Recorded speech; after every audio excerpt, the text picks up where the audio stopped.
Kudos to you for having equity compensation as part of your high-income corporate job. You can build big-time wealth for your lifestyle now and your retirement. That said, equity compensation packages typically come with unintended tax consequences and squandered opportunities. So today, we're going to unpack what's best for you for your equity compensation package is concerned and how can you navigate these waters. Let's chop.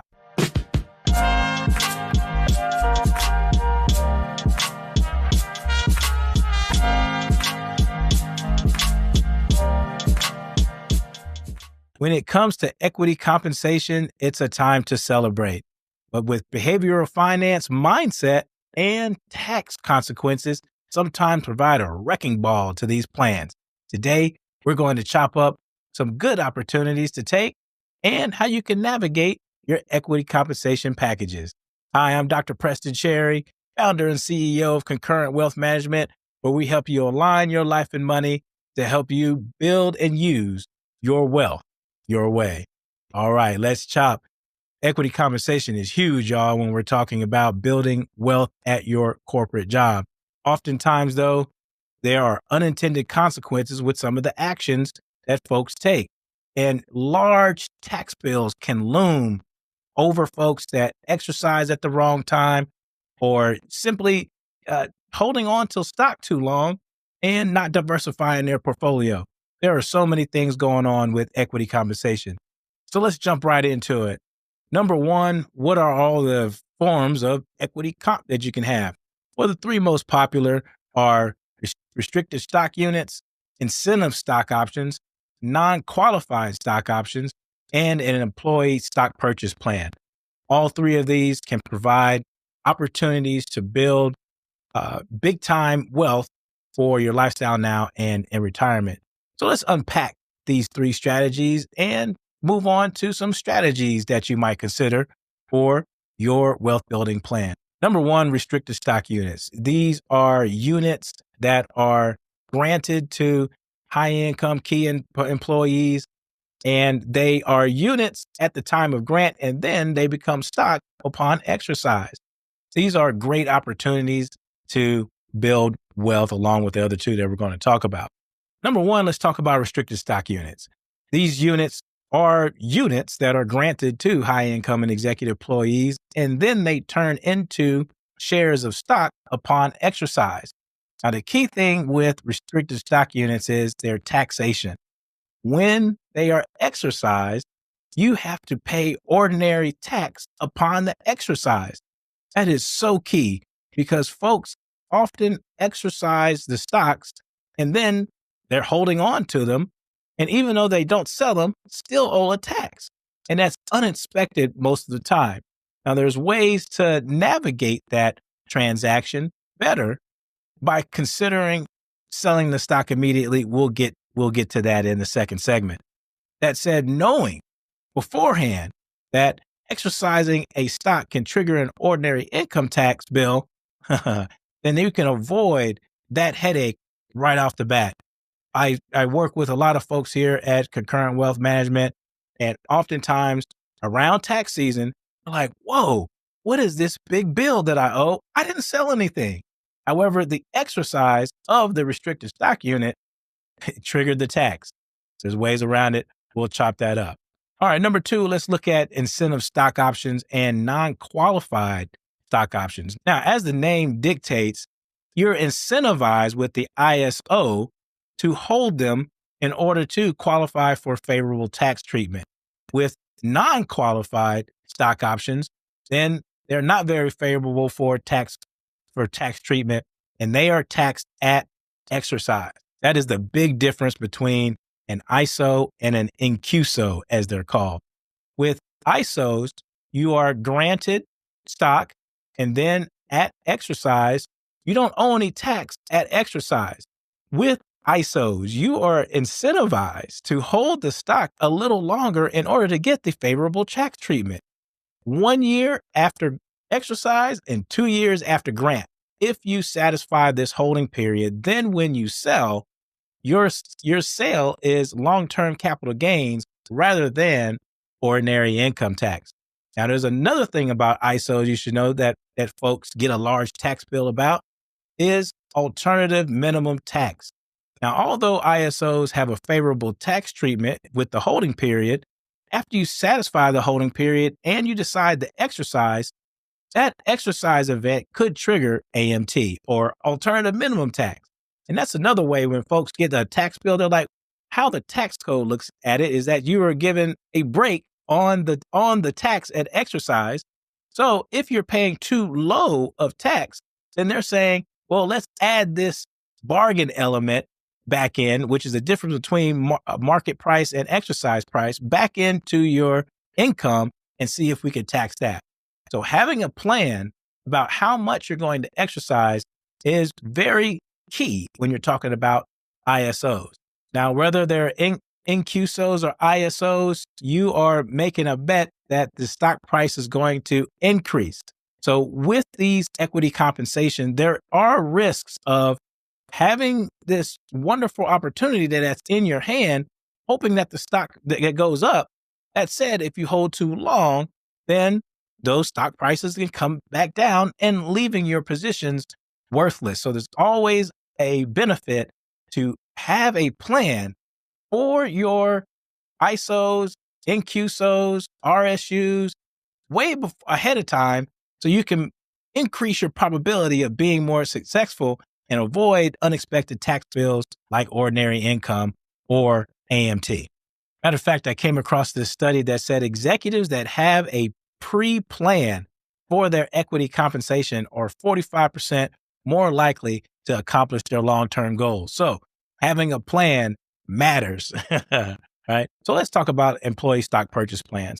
These are opportunities for you to purchase your employer's stock at a discount.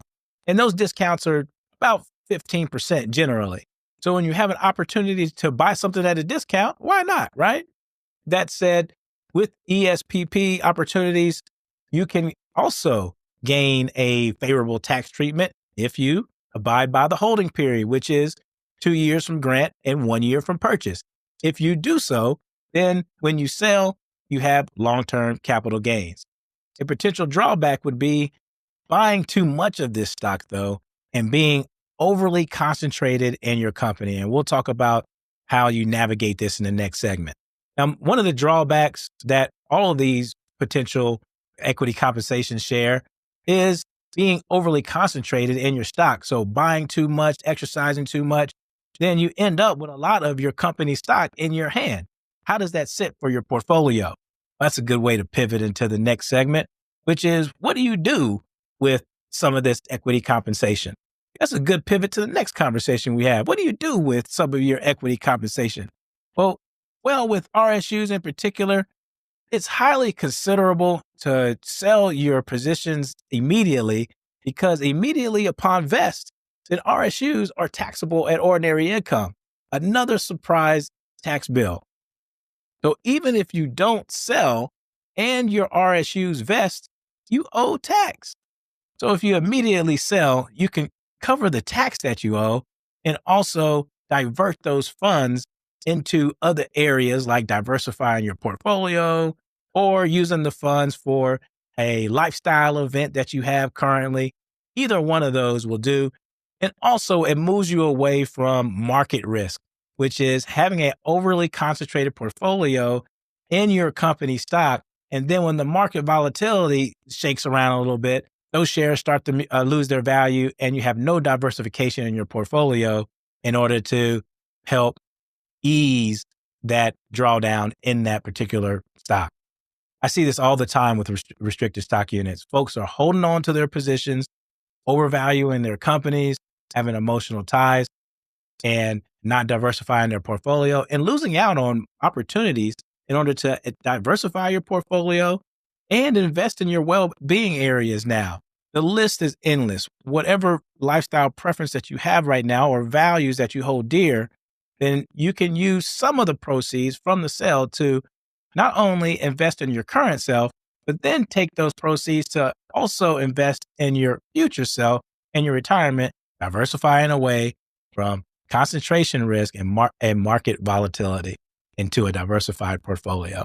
I ran into another study that said 70% of executives regret not selling at the time that their RSUs vested. Trust me on this one, there's a lot of regret when it comes to RSUs, whether it be tax consequences or all the things that we just said. And we touched on this before, but there's this big concept with behavioral finance of how the mind operates when we have something of value in our hands as far as investing is concerned.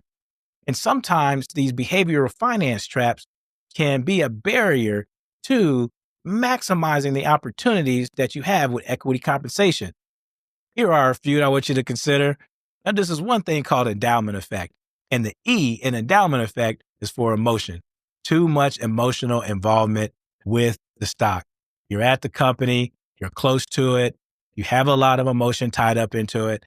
And that emotion could be a barrier to what you do rather than holding on or selling. Either or, you have to be able to objectively look at a position as far as your stock is concerned from your company in order to maximizing the opportunity that you have with your equity compensation. Then there's another thing called loss aversion, which is not wanting to sell at a loss. Now, this is huge because when you're in a better optimal position to sell immediately and put the control in your hands to where you can go out and buy market assets that diversify your portfolio or use those funds to buy some lifestyle now and diversify away from market risk, then you're holding on, and then that market could tumble. And if the market tumbles, then your stock position is at a loss, and then you won't sell it at all, potentially due to the loss aversion effect. Now, there's also this thing called confirmation bias, which is overvaluing your company stock. And that's understandable. You're at the company, you have a lot of influence there. You believe in the culture and the product and the service, and you're thinking, well, this stock is underperforming now, but it's going to go up. I rest assured because I believe in it so much. Next year, 3 years from now, 5 years from now, we don't know that. Now, because you're close to the stock, it removes objectivity and replaces with subjectivity, meaning a belief. And you're too close to it. So you have to step back, take an analysis, and see what the next optimal step for you is by zooming out a little bit. Woo, we covered a lot today as far as equity compensation. RSUs, ISOs, NQSOs, and ESPPs. All important in building wealth, but also very important to sidestep those minds of AMT, unexpected tax consequences at vesting and exercising, and holding on to your position a little bit too long that could provide unfavorable results. It's a lot there. We have more detail in our blog that covers this topic. So jump on over to the website and check out the blog. All right. Equity compensation to help you build wealth, to sidestepping your barriers. That's what I got for you today. If you like what you heard, seen, and feel on the show, please like and subscribe to the show and share with your friends, family, and colleagues. And until next time, we'll chop soon. Cheers.